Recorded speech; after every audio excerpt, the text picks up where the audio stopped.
Hello my dear friends, very good morning. మీరందరూ బాగుండాలని కోరుకుంటూ లెట్స్ స్టార్ట్ అవర్ జర్నీ. మనం ఇప్పుడు కర్ణాటకలో ఉన్న హాసన్ దగ్గర ఉన్న శ్రావణ బెలగలాకి వచ్చినాం. సో ఎంట్రన్స్లో ఫస్ట్ మనకు కనిపించేది ఈ గోపురం, ఈ కళ్యాణి కోనేరు. సో లోపలికి వెళ్దాం. ప్లసెంట్గా సిచ్యువేషన్ అయితే ఇది చూసుకొని మళ్ళీ మనం కొండెక్కడం.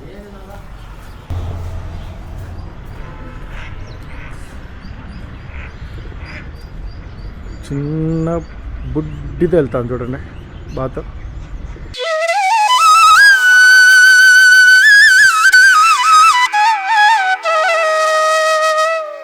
సో సూపర్గా ఉంది కోనేరు అయితే.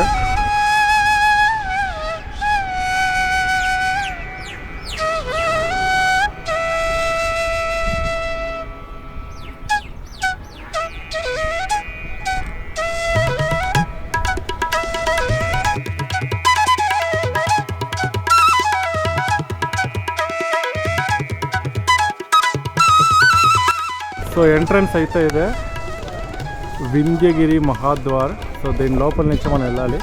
సో వెళ్దాం.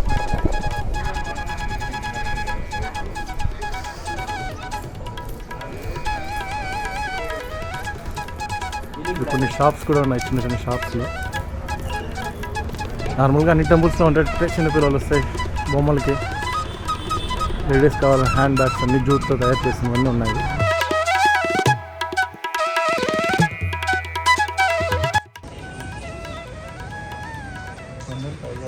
సో ఇక్కడ చూసుకుంటే మనకి ఇవన్నీ ఇలాంటి డ్రెస్ కోడ్లో షార్ట్స్ ఇవన్నీ రాకూడదు. మామూలు షర్ట్ ప్యాంట్ ఉండాలి, స్లీవ్లెస్ కనిపించుకొని ఉండాలి. అమ్మాయి అయితే శారీ చుడిదారు, ఇవి స్లీవ్లెస్ కనిపించుకొని ఉండాలి. వచ్చినాక ఇలా ఎంటర్ అవ్వాలి. నువ్వు ఆల్రెడీ అక్కడ వాడు కెమెరాలో చేయడమో అది చేయడమో ముందే వచ్చేసినావు కదా. మన చిత్రదుర్గలో జరిగిన ఓవరాక్షన్ లాగా ఇక్కడ ఉంటుందనేసి నాకు అర్థమైంది స్టోరీ. ఒకప్పుడు నా సంస్థానం కింద ఉన్న ఏదే చిత్రదుర్గ నీ సంస్థానం, ఇది కూడా జైన్ టెంపుల్ కూడా నా సంస్థానం. జైన్లు విన్నారంటే నేను ఎగరేసి కొడతారు గాల్లో. ఇక్కడ నుంచి చూసినారంటే ఆ పైకరికి వెళ్ళాలి. ఇక్కడైతే వర్షం లేదు ఈ ఏరియాలో, నిన్న పడినట్టుంది. సూపర్గా ఉంది లొకేషన్ అయితే. మీకు పైకి వెళ్ళి చూపిస్తాను ఎంత గంభీరంగా ఎంత పెద్దగా ఉంటుందో స్టాచ్యూ. చూడండి మనం అప్పుడే తీసిన కోనేరు వ్యూ.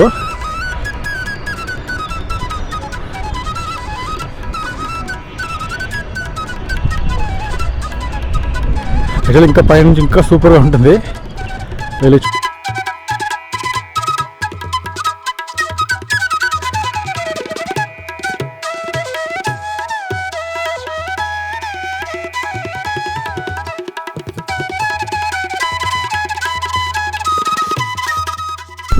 ఇలా డోలు కూడా తీసుకెళ్తారు ఎవరన్నా కావాలంటే. ఈ పట్టణానికి పేరు ఎలా వచ్చిందంటే, మనం ముందు చూసినట్టు పట్టణానికి మధ్యలో ఒక కోనేరు ఉంది. దీనికి శ్వేత కోనేరు లేదా దేవల సరోవరం అని పేరుంది. ఈ శ్వేత కోనేరును కన్నడ భాషలో బెలగొల అని అంటారు. అలాగే శ్రవణుడి గొమటేశ్వరుడి బెలగొల కాబట్టి శ్రావణ బెలగొల అని ఈ ప్రాంతానికి పేరు వచ్చింది. ఇక్కడున్న విగ్రహం పేరు గొమటేశ్వరుడు. ఇక్కడున్న కొండ పేరు వింధ్యగిరి. ఈ వింధ్యగిరిపై రాజమల్ల మంత్రి చాముండిరాయ ఎంతో కష్టపడి గొమటేశ్వరుడి విగ్రహాన్ని ఏర్పాటు చేయించాడు.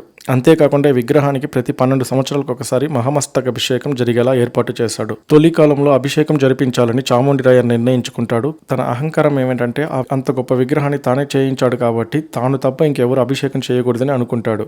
సో ఒకరోజు బాహుబలి అభిషేకానికి అన్ని ద్రవ్యాలు తెప్పించి అభిషేకం చేస్తుంటాడు. కానీ అన్ని ద్రవ్యాలతో అభిషేకం చేసినా కూడా అవి ఏవి ఆ బాహుబలి పాదాలకు కూడా చేరలేదు. అప్పుడు చాముండిరాయుడు ఏం చేయాలో తెలియక బాధపడుతూ ఉంటాడు. చివరికి ఒక అవ్వ కొబ్బరికాయలో కొన్ని పాలు తీసుకొని వస్తుంది. తనకు అభిషేకానికి అనుమతి ఇవ్వాలని కోరితే అప్పుడు అక్కడున్న భటులు ఆమెను లోపల అలో చేయరు. ఇది చూసిన చాముండిరాయ ఆమెను పంపించమని అక్కడున్న భటులతో ఆజ్ఞాపిస్తాడు. చివరకు ఆ అవ్వ చిన్న కొబ్బరి చిప్పలోని పాలను బాహుబలి మస్తకంపై పోయగా ఆ కొద్ది పాలే ఆశ్చర్యంగా బాహుబలి శిరస్సు నుండి పాదాలకు చేరి మొత్తం తడిపివేస్తుంది.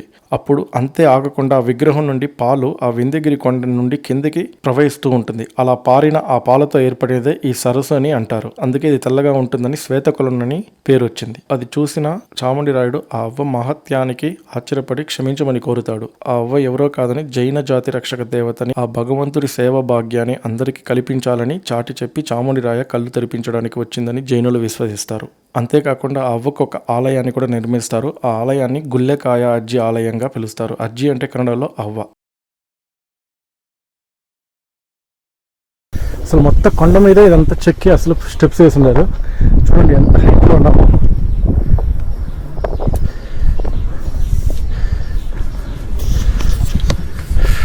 సో వెళ్దాం, దాదాపు అయిపోయింది. ఇంకాస్త లోపలికి వెళ్తే మనం బాహుబలి స్టాచ్యూ చూడవచ్చు.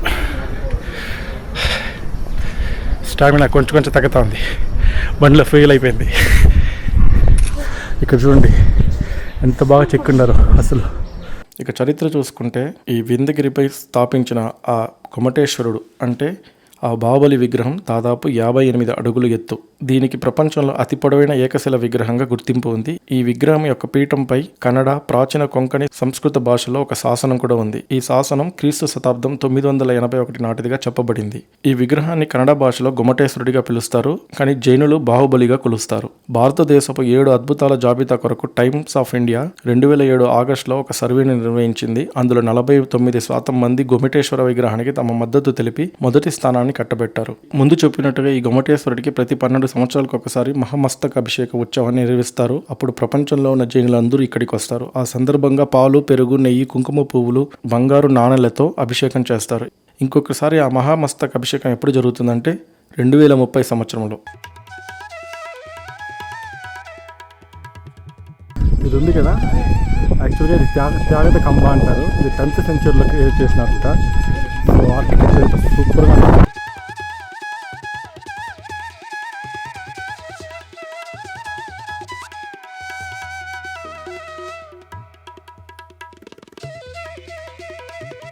అసలు ఎంత బాగా డిజైన్ చేస్తున్నారు చూడండి.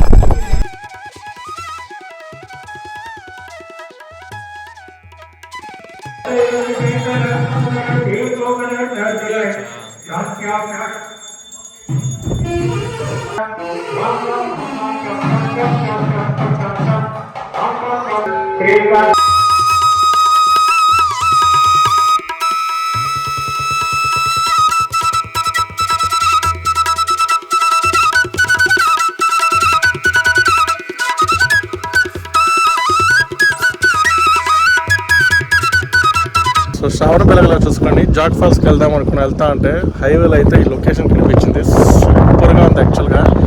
సో ఎంత ఇదిగా ఉందంటే హైవేలో ఫుల్ సన్ఫ్లవర్, ఎక్కడ చూసినా సూర్యకాంతి పువ్వే. ఒకసారి చూడండి, అసలు ఆ చివరి నుంచి ఈ చివరి వరకు అసలు ఎల్లో కలర్ పెయింట్ కొట్టినట్టుంది కదా దూరం నుంచి చూస్తా అంటే.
మన ఈ జర్నీని ఇక్కడితో స్టాప్ చేసుకుంటూ ఇంకొక మంచి జర్నీలో కలుద్దాం.